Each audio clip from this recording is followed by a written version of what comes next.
Late last night and early today, at my direction, the United States Armed Forces conducted an extraordinary military operation in the capital of Venezuela. Overwhelming American military power, air, land, and sea, was used to launch a spectacular assault. And it was an assault like people have not seen since World War II.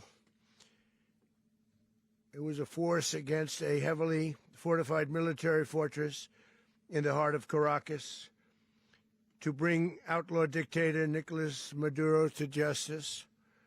This was one of the most stunning, effective, and powerful displays of American military might and competence in American history. And if you think about it, we've done some other good ones, like the attack on Soleimani, the attack on al-Baghdadi, and the obliteration and decimation of the Iran nuclear sites just recently in an operation known as Midnight Hammer. All perfectly executed and done. No nation in the world could achieve what America achieved yesterday, or frankly, in just a short period of time. All Venezuelan military capacities were rendered powerless as the men and women of our military, working with U.S. law enforcement, successfully captured Maduro in the dead of night. It was dark. The lights of Caracas were largely turned off due to a certain expertise that we have. It was dark and it was deadly. But captured along with his wife, Celia Flores, both of whom now face American justice. Maduro and Flores have been indicted in the Southern District of New York, it's Jay Clayton, for their campaign of deadly narco-terrorism against the United States and its citizens. I want to thank the men and women of our military who achieved such an extraordinary success overnight with breathtaking speed, power, precision, and competence. You rarely see anything like it. You've seen some raids in this country that didn't go so well. They were an embarrassment. If you look back to Afghanistan, or if you look back to the Jimmy Carter days, they were different days. We're a respected country again, like never before. These highly trained warriors, operating in collaboration with U.S. law enforcement, caught them in a very ready position. They were waiting for us. They knew we had many ships out in the sea, just sort of waiting. They knew we were coming. So they were in what's called a ready position. But they were completely overwhelmed and very quickly incapacitated. If you would have seen what I saw last night, you would have been very impressed. I'm not sure that you'll ever get to see it, but it was an incredible thing to see. Not a single American service member was killed, and not a single piece of American equipment was lost. We had many helicopters, many planes, many people involved in that fight. But think of that, not one piece of military equipment was lost, not one service member was, more importantly, killed. The United States military is the strongest and most fearsome military on the planet by far. With capabilities and skills our enemies can scarcely begin to imagine. We have the best equipment anywhere in the world. There's no equipment like what we have. And you see that even if you just look at the boats. You know, we've knocked out 97% of the drugs coming in by sea. 90%. Each boat kills on average, 25,000 people. We knocked out 97%. And those drugs mostly come from a place called Venezuela. We're going to run the country until such time as we can do a safe, proper, and judicious transition. So We don't want to be involved with having somebody else get in, and we have the same situation that we had for the last long period of years. So we are going to run the country until such time as we can do a safe, proper, and judicious transition. And it has to be judicious because that's what we're all about. We want peace, liberty, and justice for the great people of Venezuela, and that includes many from Venezuela that are now living in the United States and want to go back to their country. It's their homeland. We can't take a chance that somebody else takes over Venezuela that doesn't have the good of the Venezuelan people in mind. We've had decades of that. We're not going to let that happen. We're there now, and what people don't understand, but they understand as I say this, we're there now, but we're going to stay until such time as the proper transition can take place. So we're going to stay until such time as we're going to run it, essentially, until such time as a proper transition can take place. As everyone knows, the oil business in Venezuela has been a bust, a total bust, for a long period of time. They were pumping almost nothing by comparison to what they could have been pumping and what could have taken place. We're going to have our very large United States oil companies, the biggest anywhere in the world, go in, spend billions of dollars, fix the badly broken infrastructure, the oil infrastructure, and start making money for the country. And we are ready to stage a second and much larger attack if we need to do so. So we were prepared to do a second wave if we needed to do so. We actually assumed that a second wave would be necessary, but now it's probably not. The first wave, if you'd like to call it that, the first attack was so successful, we probably don't have to do a second, but we're prepared to do a second wave, a much bigger wave, actually. This was pinpoint, but we have a much bigger wave that probably won't have to do. This partnership of Venezuela with the United States of America, a country that everybody wants to be involved with because of what we were able to do and accomplish, will make the people of Venezuela rich, independent, and safe. And it will also make the many, many people from Venezuela that are living in the United States extremely happy. They suffered. They suffered. So much was taken from them. They're not going to suffer anymore. The illegitimate dictator Maduro was the kingpin of a vast criminal network responsible for trafficking colossal amounts of deadly and illicit drugs into the United States. As alleged in the indictment, he personally oversaw the vicious cartel known as Cartel de las Solas, which flooded our nation with lethal poison, responsible for the deaths of countless Americans, the many, many Americans. Hundreds of thousands over the years of Americans died because of him. Maduro and his wife will soon face the full might of American justice and stand trial on American soil. Right now, they're on a ship they'll be heading to, ultimately, New York.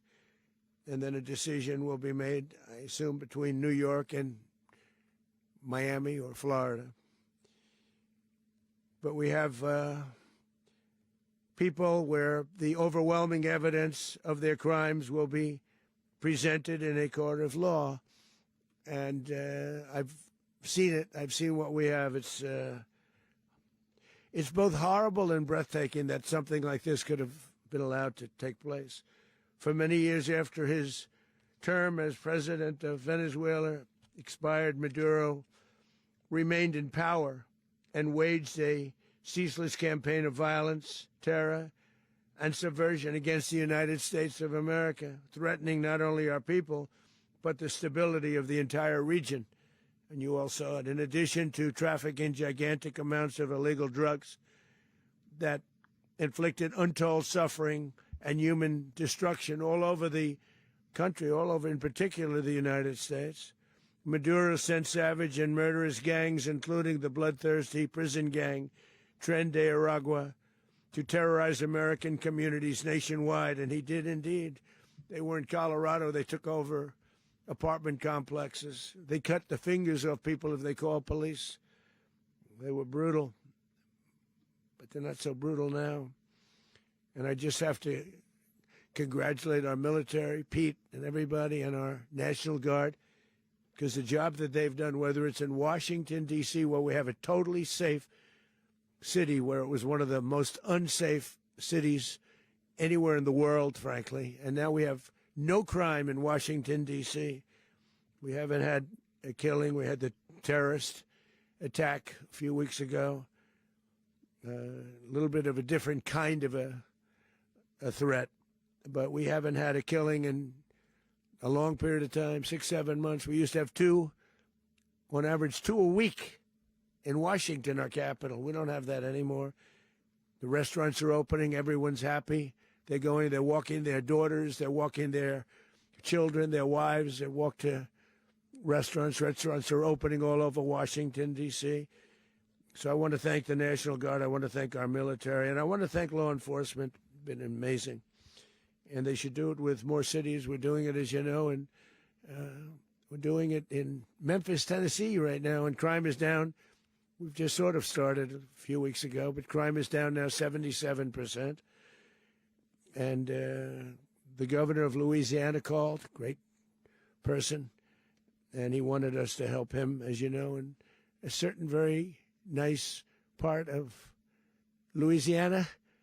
And we have done that. And it was a rough section, and we have crime down. I understand it's down to almost nothing already after 2.5 weeks. New Orleans, it's down to almost nothing, and we've only been there for 2.5 weeks. Can't imagine why governors wouldn't want us to help. We also helped, as you know, in Chicago, and crime went down a little bit there. We did a very small help because we had no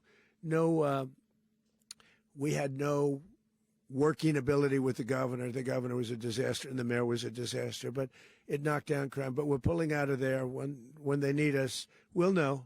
You'll know. You'll be writing about it. And likewise, Los Angeles, where we saved Los Angeles early on, where the head of the police department made a statement that if the federal government didn't come in, we would have lost Los Angeles. That's long after the fires. That's when they had the riots in Los Angeles. We did a great job. Got no credit for it whatsoever, but that's okay. It doesn't matter. We don't need the credit. But we'll be pulling out when they need us. They'll call, or we'll go back if we have to. We'll go back. But we did a great job in various cities. But the place that we're very proud of is Washington, D.C., because it's our nation's capital. We took it from being a crime-ridden mess to being one of the safest cities in the country. But the gangs that they sent raped, tortured, and murdered American women and children. They were in all of the cities I mentioned, Tren de Aragua. And they were sent by Maduro to terrorize our people, and now Maduro will never again be able to threaten an American citizen or anybody from Venezuela. There will no longer be threats. For years, I've highlighted the stories of those innocent Americans whose lives were so heartlessly robbed by this Venezuelan terrorist organization. Really one of the worst. One of the worst, they say the worst. Americans like 12-year-old Jocelyn Nungary from Houston. Beautiful Jocelyn Nungary, what happened to her? They, as you know, they kidnapped, assaulted, and murdered by Tren de Aragua animals. They murdered Jocelyn and left her dead under the bridge. There was a bridge that will never be the same to so many people after seeing what happened. As I've said many times, the Maduro regime emptied out their prisons, sent their worst and most violent monsters into the United States to steal American lives.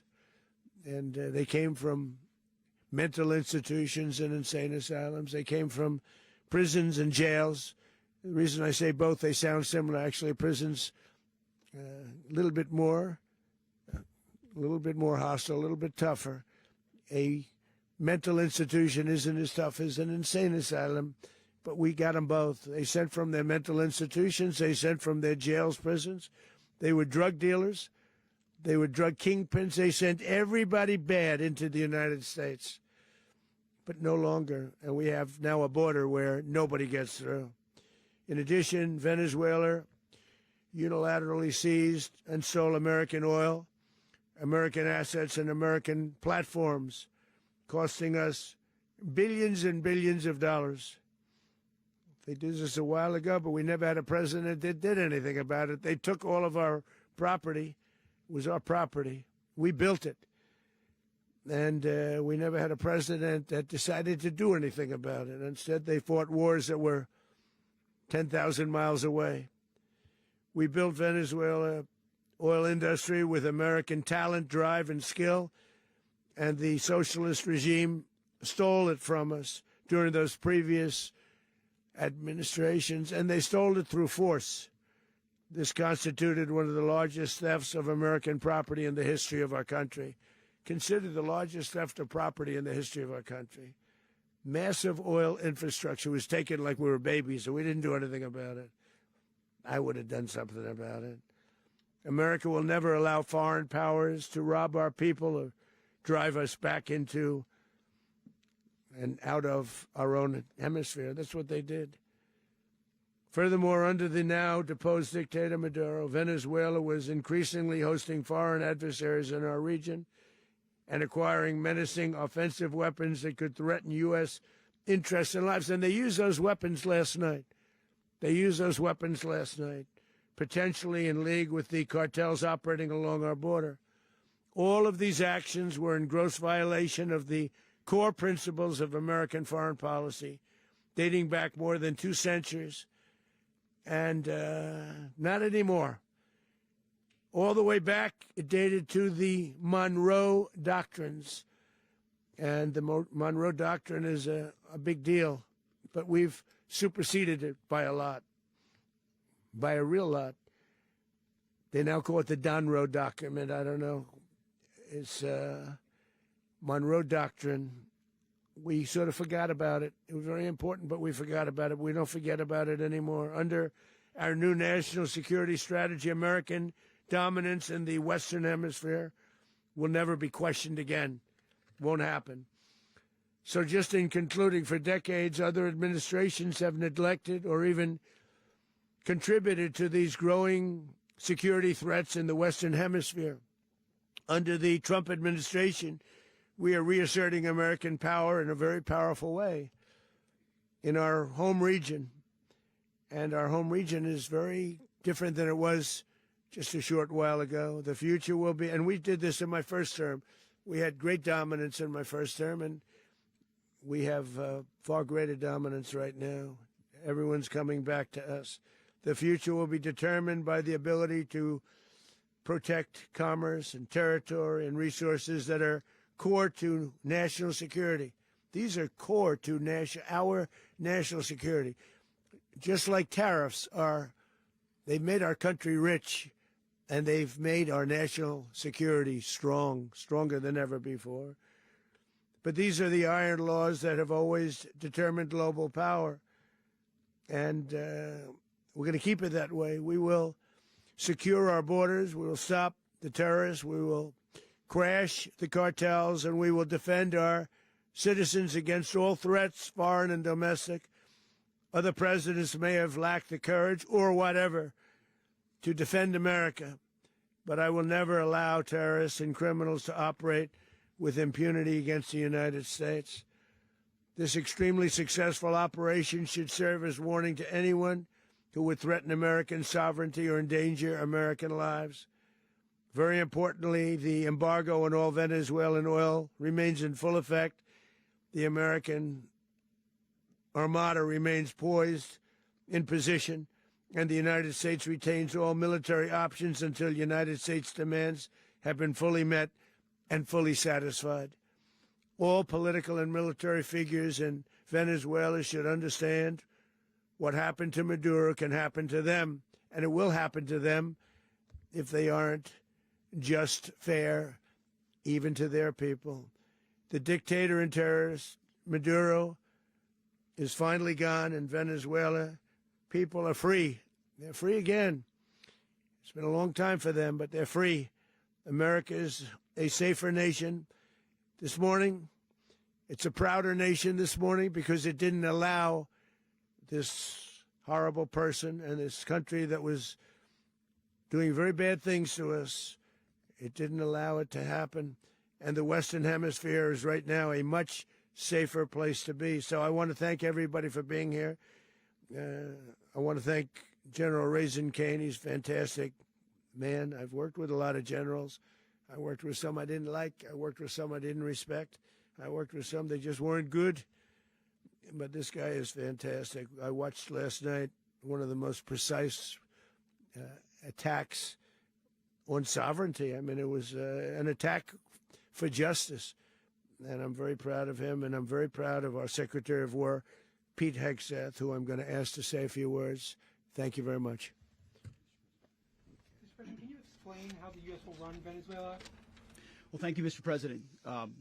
Finally, a commander-in-chief the world respects and the American people deserve. And as the President said, words can barely capture the bravery and the power and the precision of this historic operation. A massive joint military and law enforcement raid flawlessly executed by the greatest Americans our country has to offer.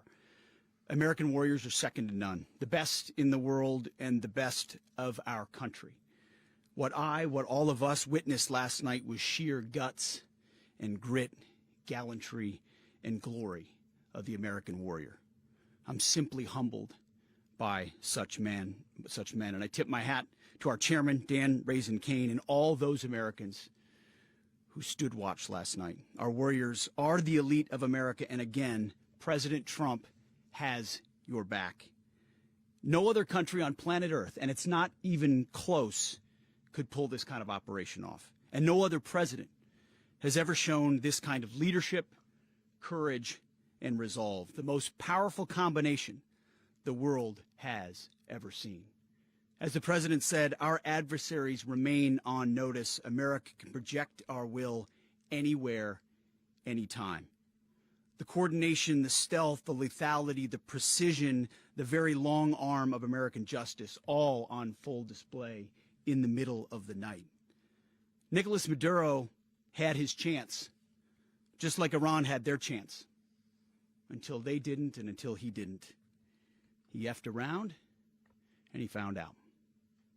President Trump is deadly serious about stopping the flow of gangs and violence to our country, deadly serious about stopping the flow of drugs and poison to our people, deadly serious about getting back the oil that was stolen from us, and deadly serious about reestablishing American deterrence and dominance in the Western Hemisphere. This is about the safety, security, freedom, and prosperity of the American people. This is America first. This is peace through strength. And the United States War Department is proud to help deliver it. Welcome to 2026. And under President Trump, America is back. I'd like to welcome now our chairman, Chairman Raisin Kane, to give a few more details about the operation. Mr. Chairman. Thank you, Mr. Secretary. Thank you, Mr. President, and good morning.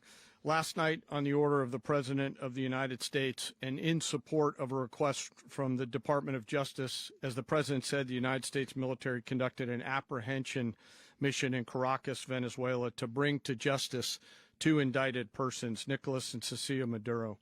This operation, known as Operation Absolute Resolve, was discreet, precise, and conducted during the darkest hours of January 2nd and was the culmination of months of planning and rehearsal, an operation that, frankly, only the United States military could undertake. What I'd like to do this morning is talk to you through some of the preparation and the details without compromising any of our tactics, techniques, and procedures. There is always a chance that we'll be tasked to do this type of mission again. Our interagency work began months ago and built on decades of experience of integrating complex air, ground, space, and maritime operations. While the past 2 decades have honed the skills of our special operations forces, this particular mission required every component of our joint force, with soldiers, sailors, airmen, Marines, and Guardians working in unison with our intelligence agency partners and law enforcement teammates in an unprecedented operation. We leveraged our unmatched intelligence capabilities and our years of experience in hunting terrorists, and we could not have done this mission without the incredible work by various intelligence agencies, including the CIA, NSA, and NGA. We watched, we waited, we prepared, we remained patient and professional.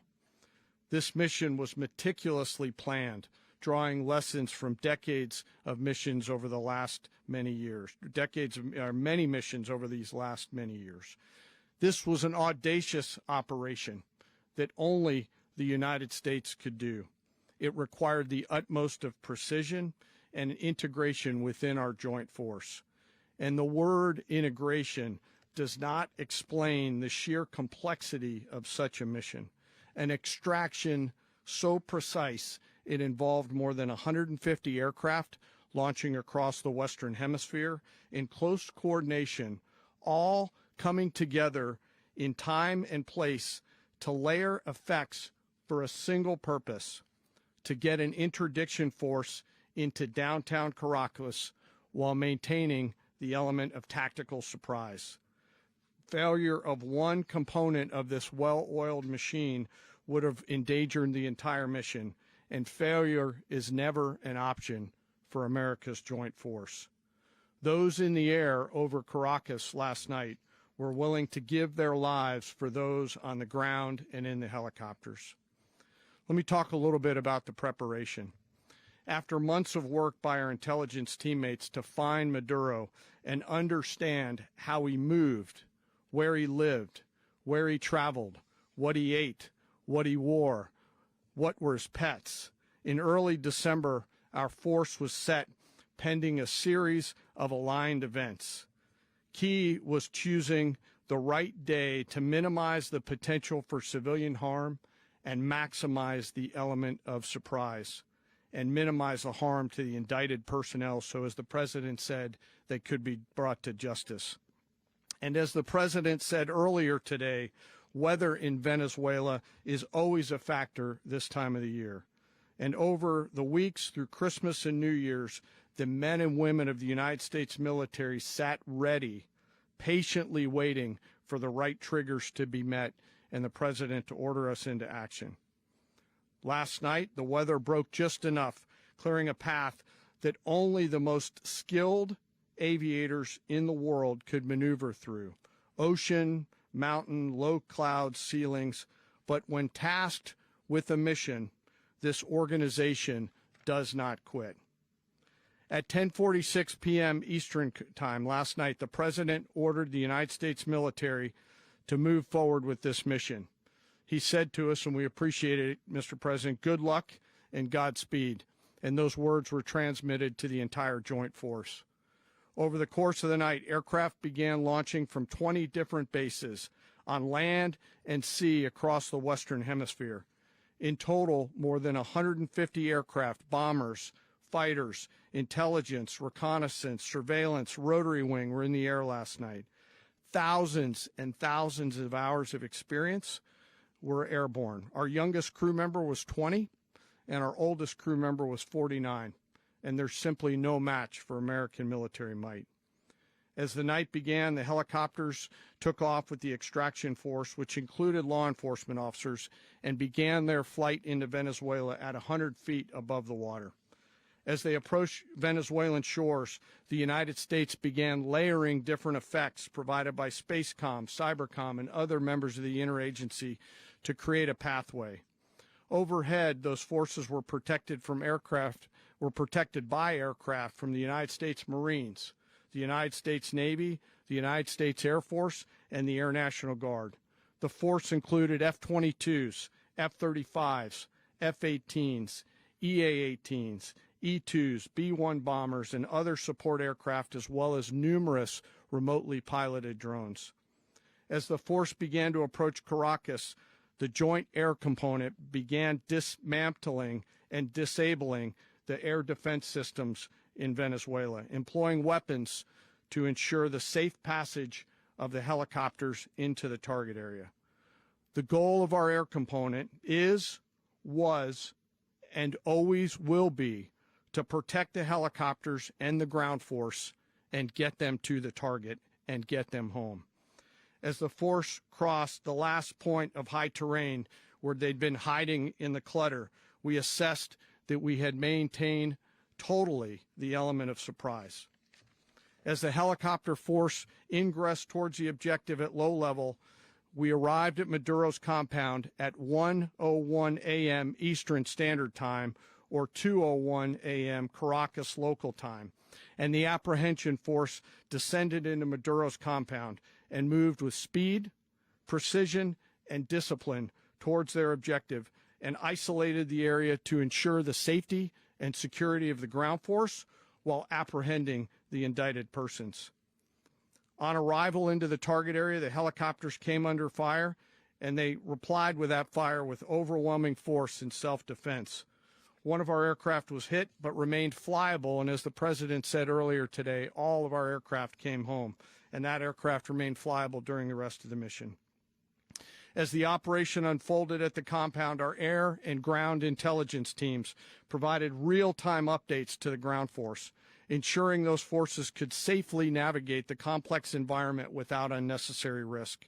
The force remained protected by overhead tactical aviation.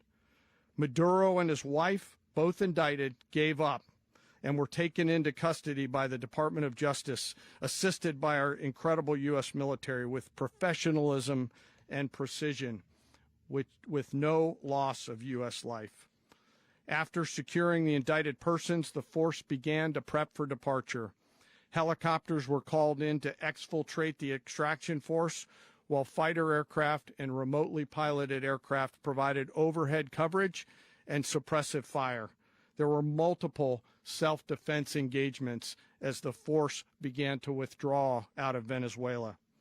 The force successfully exfiltrated and returned to their afloat launch bases, and the force was over the water at 3:29 a.m. Eastern Standard Time with indicted persons on board.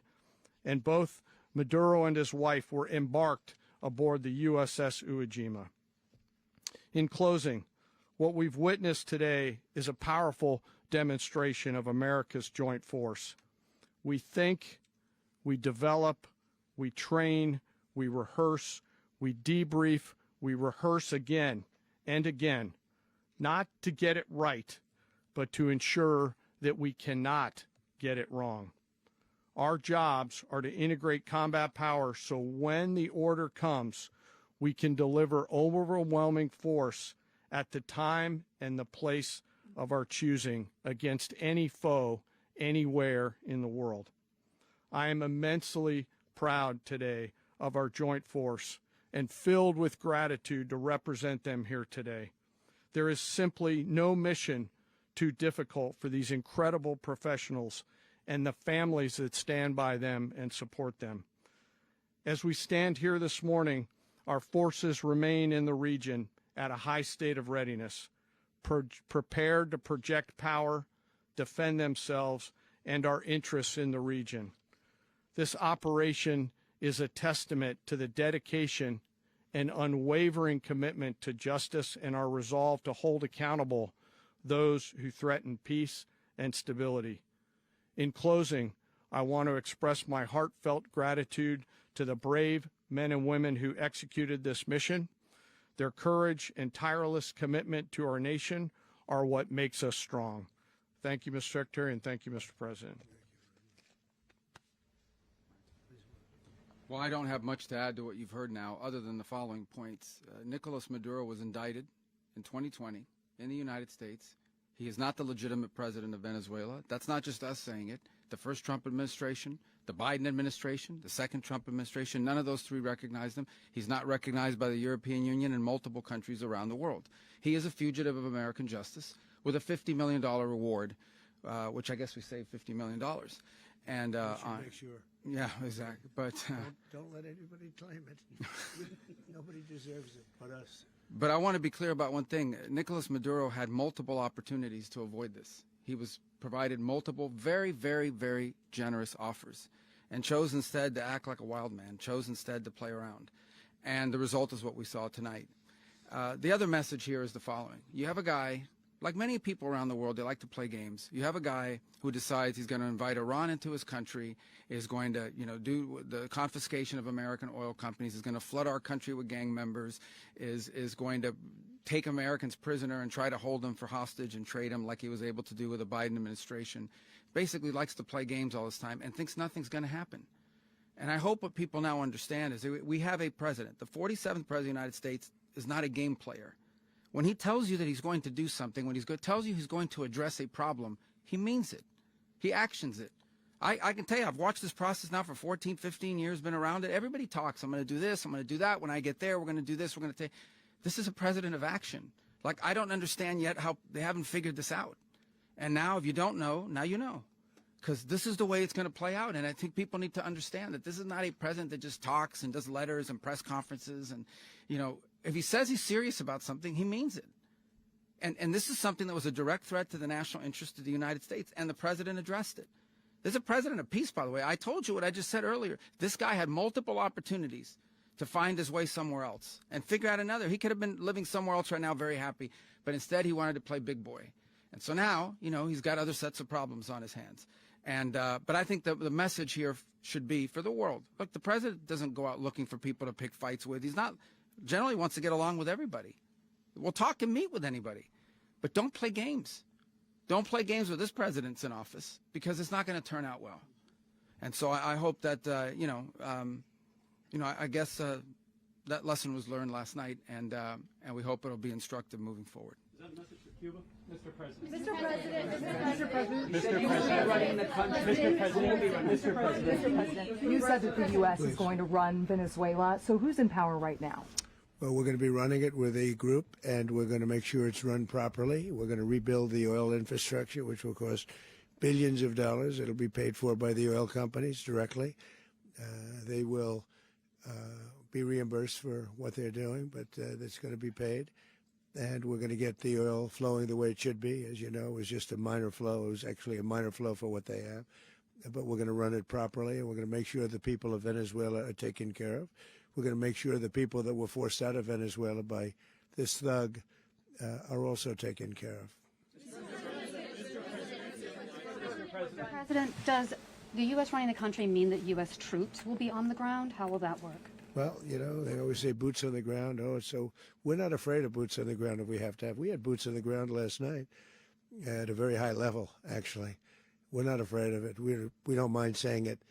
But we're going to make sure that that country is run properly. We're not doing this in vain. This is a very dangerous attack. This is an attack that could have gone very, very badly. Could have gone very badly.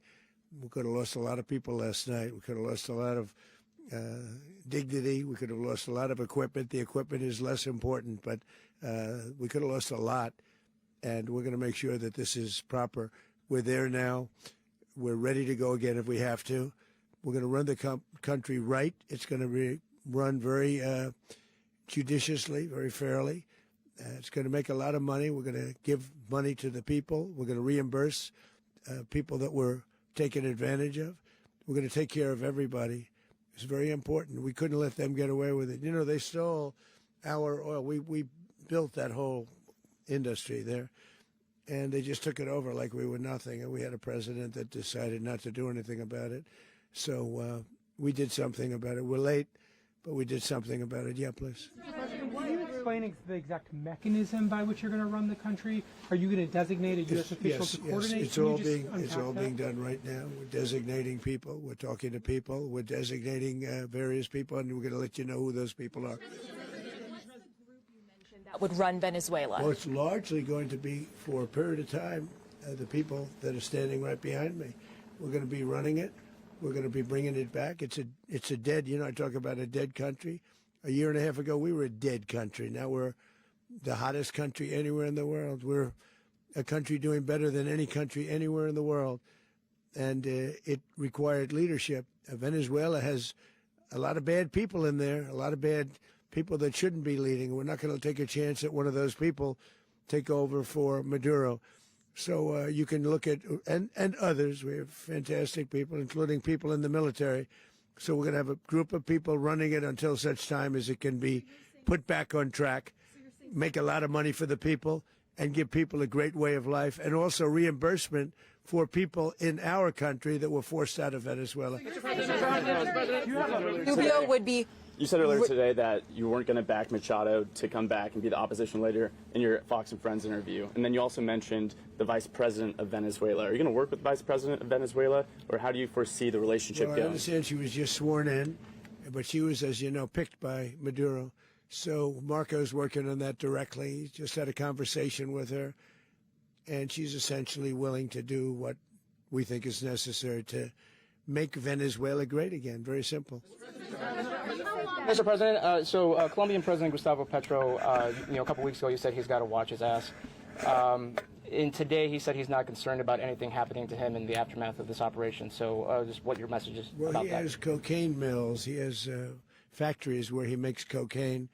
And, yeah, I think I stick by my first statement. He's making cocaine. They're sending it into the United States. So he does have to watch his ass.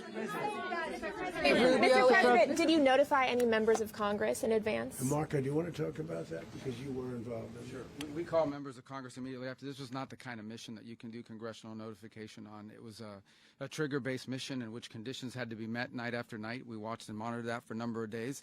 So it's just simply not the kind of mission you can call people and say, hey, we may do this at some point in the next 15 days. But it's largely a law enforcement function. Remember, at the end of the day, at its core, this was an arrest of 2 indicted fugitives of American justice, and the Department of War supported the Department of Justice in that job. Now, there are broader policy implications here, but it's just not the kind of mission that you can pre-notify because it endangers the mission. Plus, if I could add one thing to that, Congress has a tendency to leak. This would not be good. If they leaked, General, I think it would have been maybe a very different result. But I have to say, they knew we were coming at some point, We had a lot of ships out there. They sort of knew we were coming. We went there. But Congress will leak, and we don't want leakers. Mr. President, you were one of the only people to watch this all play out live. What was Maduro doing when the U.S. forces entered what I assume would be his home? And also, was there any point where the U.S. was considering if Maduro pushed back or resisted killing Maduro? It could have happened. It could have happened. He was trying to get into a safe place. You know what a safe place is, all steel. And he wasn't able to make it to the door because our guys were so fast. They went through the opposition so fast. And there was a lot of opposition. People were wondering, do we get them by surprise? Sort of surprised, but they were waiting for something. It was a lot of opposition. There was a lot of gunfire. You saw some of it today. But he was trying to get to a safe place, which wasn't safe because we would have had the door blown up in about 47 seconds, they say on average, regardless of how thick the steel was. It was a very thick door. It was a very heavy door, but he was unable to get to that door. He made it to the door. He was unable to close it. Go ahead, finish. Where is Maduro going to be in the time being right now? Do you know his exact whereabouts? Well, eventually, ultimately, in the near future, he's going to be brought to New York. And where is he going to be held? Where is he going to be held in New York? Do you know? That's going to be up to the officials that do these things. Mr. President, the U.S. has something of a mixed track record of ousting dictators without necessarily a plan for what comes afterwards. Did that weigh on your decision? Well, that's why we had different presidents, but with me, that's not true. With me, we've had a perfect track record of winning. We win a lot, and we win. If you look at Soleimani, you look at al-Baghdadi, you look at the Midnight Hammer. Midnight Hammer was incredible. Right now, you wouldn't have peace in the Middle East. We have essentially peace in the Middle East because of that. If we weren't successful with Midnight Hammer, you wouldn't have peace in the Middle East. So, with me, you've had a lot of victory. You've had only victories. You've had no losses. Yeah. President, how long do you expect the U.S. to run Venezuela, and how soon do you want Venezuelan people to hold elections? So I'd like to do it quickly, but it takes a period of time. We're rebuilding. We have to rebuild their whole infrastructure. The infrastructure is rotted. It's actually very dangerous. It's blow-up territory. Oil is very dangerous. It's a very dangerous thing to take out of the ground. can kill a lot of people. It has killed a lot of people doing just that. The infrastructure is old. It's rotted. Much of it is stuff that we put there 25 years ago, and we're going to be replacing it. And we're going to take a lot of money out so that we can take care of the country. Yeah. Are you saying that Secretary Rubio and Mr. President, China, Russia, and Iran have interests in Venezuela. How does this operation affect your relationships with them when it comes to the oil and the drugs? And Russia, Russia when we get things straightened out.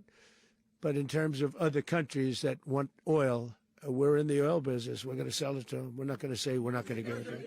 In other words, we'll be selling oil probably in much larger doses because they couldn't produce very much because their infrastructure was so bad. So we'll be selling large amounts of oil to other countries, many of whom are using it now, but I would say many more will come. Are you saying, Mr. President, are you saying that, Mr. President, are you saying that? Oh, Mr. President, thank you. What is your message to the people of Venezuela today? Of course, the civilian population specifically, they have a lot of questions. What is your message to the people of Venezuela? That you're going to have peace, justice. You're going to have some of the riches that you should have had for a long period of time. It was stolen from you. But you're going to have peace and you're going to have safety. You're going to have justice. You're going to have a country. You're going to have a real country. You're going to have potentially a great country. You know, if you go back 20 years, maybe even a little longer ago, that was a great country. And they destroyed it. Remember I said that if we lose this election, the United States will be Venezuela on steroids. That's what would have happened. Had we lost the election, the 2024 election, we suffered so badly. When you look at the border from 2020, what they did, what Joe Biden administration did to our country should never be forgotten. But if we had to go through another year of that, we would be exactly where Venezuela was in terms. I used to say, if they win, we're going to be Venezuela on steroids, and that's what would have happened. President, thank you. Are you saying that Secretary Hegseth and Rubio are going to be running Venezuela, and will you be sending in U.S. military troops to provide? Team that's working with the people of Venezuela to make sure that we have Venezuela right. Because for us to just leave, who's going to take over? I mean, there is nobody to take over. You have a vice president who's been appointed by Maduro. And right now she's the vice president, and she's, I guess, the president. She was sworn in as president just a little while ago. She had a long conversation with Marco, and she said, we'll do whatever you need. I think she was quite gracious, but she really doesn't have a choice. We're going to have this done right. We're not going to just do this with Maduro, then leave like everybody else, leave and say, let it go to hell. If we just left, it has zero chance of ever coming back. We'll run it properly. We'll run it professionally. We'll have the greatest oil companies in the world go in and invest billions and billions of dollars and take out money, use that money in Venezuela. And the biggest beneficiary are going to be the people of Venezuela. And also, I can't stress this strongly enough, the people that got thrown out of Venezuela that are now in the United States. And frankly, some want to stay and some probably want to go back. Yeah. In the country, and were any of the detained Americans? Well, right now they're very protected because nobody's going to mess with us. They're very protected. The people of, and we let them know that you better not touch one of them. Are you concerned that bad elements of the Maduro regime will remain in place? Well, we know who they are. We're on them, and they're acting much differently now than they would have acted 2 days ago. Okay, wait, behind you, please. Mr. President, why is running a country in South America America first? Well, I think it is because we want to surround ourselves with good neighbors. We want to surround ourselves with stability. We want to surround ourselves with energy. We have tremendous energy in that country. It's very important that we protect it. We need that for ourselves. We need that for the world. And we want to make sure we can protect it. Yes, sir. Please, go ahead. Yeah, is there a message here for Cuba and Diaz-Canel? Well, Cuba is an interesting case. Cuba is, not doing very well right now. That system has not been a very good one for Cuba. The people there have suffered for many, many years. And I think Cuba is going to be something we'll end up talking about because Cuba is a failing nation right now, very badly failing nation. And we want to help the people. It's very similar in the sense that we want to help the people in Cuba, but we want to also help the people that were forced out of Cuba and living in this country. Do you want to say something about that, Marco, please? Well, I mean, I just gave you a statement a few minutes ago about when the president speaks, you should take him seriously. Suffice it to say, Cuba is a disaster. It's run by incompetent, senile men, and in some cases, not senile, but incompetent nonetheless. It has no economy. It's in total collapse. And by the way, they were, all of the guards that helped protect Maduro, this is well known, their whole spy agency, all that were full of Cubans. I mean, it's amazing. This poor island took over Venezuela in some cases. One of the biggest problems the Venezuelans have is they have to declare independence from Cuba that tried to basically colonize it from a security standpoint. So, yeah, look, if I lived in Havana and I was in the government, I'd be concerned, at least a little bit. Cutting off the oil flow to Cuba from Venezuela? Well, the president already announced a week ago that anything that's sanctioned, it's sanctioned oil, it's not going to be allowed to get there. So that's a pre-existing. Mr. President. The answer is yes. Yes. The location of opposition leader Machado, and have you been in contact with her? No, we haven't. No, we haven't. Mr. President, do you have any hesitations about Machado? Mr. President, on Monday. Oh, I think it would be very tough for her to be the leader. She doesn't have the support within or the respect within the country. She's a very nice woman, but she doesn't have the respect to be the leader. Mr. President, is it possible that the U.S. ends up administrating Venezuela for years? Well, it won't cost us anything because the money coming out of the ground is very substantial, so it's not going to cost us anything. We want safety there. We want to be surrounded by countries that aren't housing all of our enemies all over the world. That's what was happening, and you don't want to have that. But we're going to be rebuilding, and we're not spending money. The oil companies are going to go in. They're going to spend money. We're going to take back the oil that, frankly, we should have taken back a long time ago. A lot of money is coming out of the ground. We're going to get reimbursed for all of that. We're going to get reimbursed for everything that we spend. So it's going to be a very important. This is a very big evening that took place last night. We have to be surrounded by safe, secure countries, and we also have to have energy. Very important. We have to have energy that's real energy, not where they're getting 4% and 5% of the energy out of the ground. You take a look. It was such a disaster. So what's going to happen with Venezuela, I think, over the next period of a year is going to be a great thing. And the people of Venezuela will be the biggest beneficiaries. Mr. President, going to send in the U.S. military. Mr. President, thank you. What did you last speak to Maduro about when you spoke? And is the U.S. Well, I don't want to get at war into with the Venezuela? conversations, but I did have conversations with him, and I said, you got to surrender. And I actually thought he was pretty close to doing so, but now he wished he did, yeah.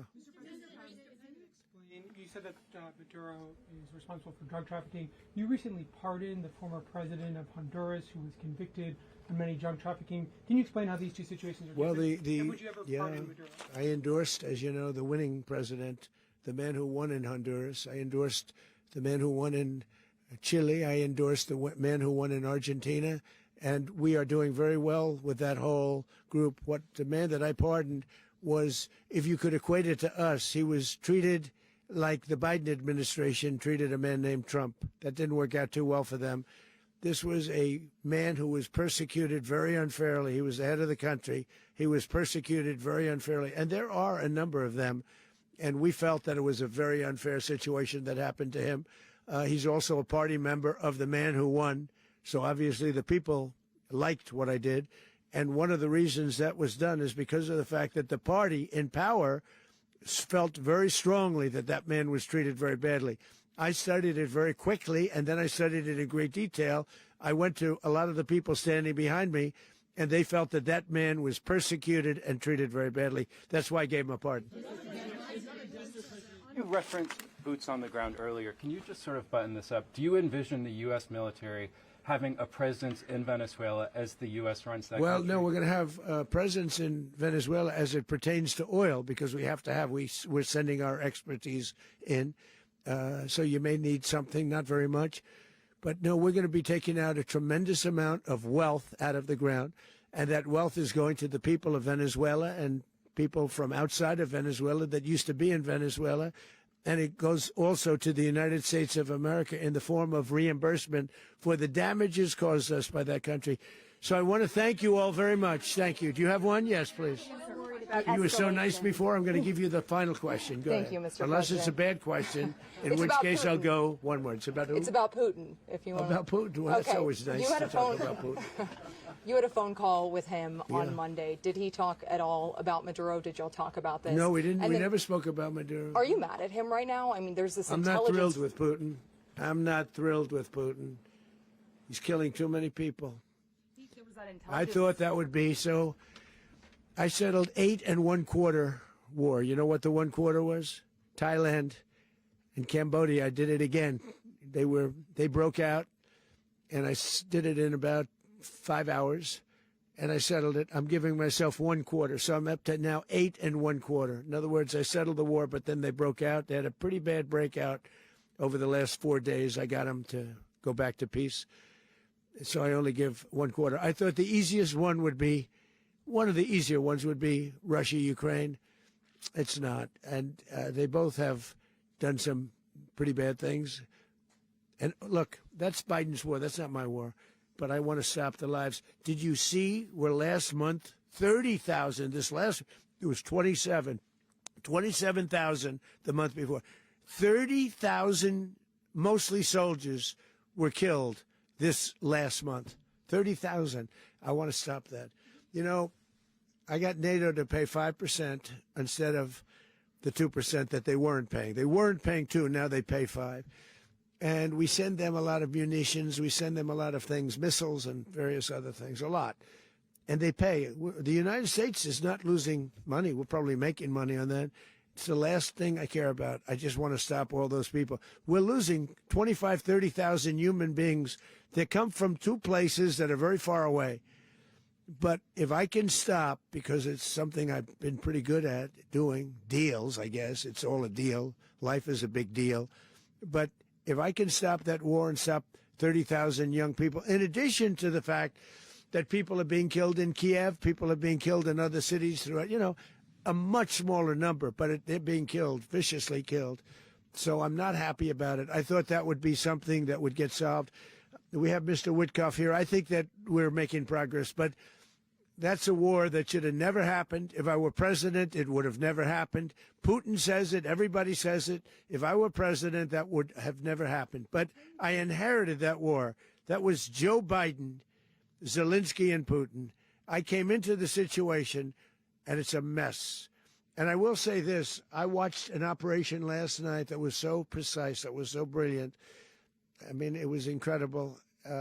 If we had our people, like this general and our people involved, that war would not have gone on very long, that I can tell you. That war, to use an old term, that war has become a bloodbath, and we want it to get stopped.